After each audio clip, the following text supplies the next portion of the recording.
एक गांव में धनीराम नाम का एक जमींदार रहता था। वो बहुत घमंडी और चालाक था। गांव के गरीब किसानों को कर्ज देकर उनकी जमीन हड़प लेता था। गांव में रामू नाम का एक गरीब लेकिन समझदार किसान रहता था। एक दिन मजबूरी में वो धनीराम के पास गया।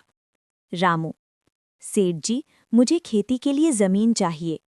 धनीराम: जमीन दूंगा, लेकिन मेरी शर्त माननी होगी। रामू: क्या शर्त है?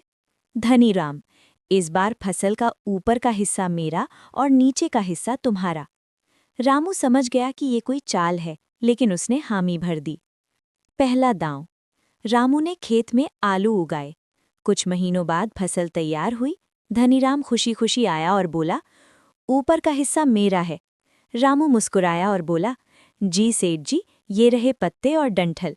और सारे आलू जो जमीन के नीचे थे, रामू अपने घर ले गया। धनीराम गुस्से से लाल हो गया।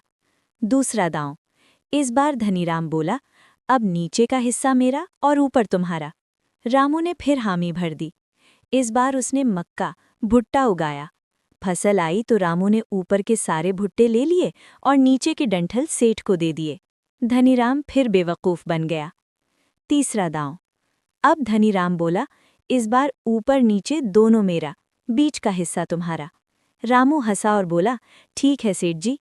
इस बार उसने गन्ना लगाया। कटाई के समय रामू ने बीच का मीठा गन्ना रख लिया और ऊपर के पत्ते और नीचे की जड़ें सेठ को दे दी। अंत। अब धनीराम को अपनी गलती समझ आ गई। वो बोला, रामू, तुमने मुझे सिखा दिया कि मेहनत और बुद्धि के आगे चालाकी नहीं चलती। उसने सभी किसानों की जमीन वापस कर दी और ईमानदारी से काम करने लगा।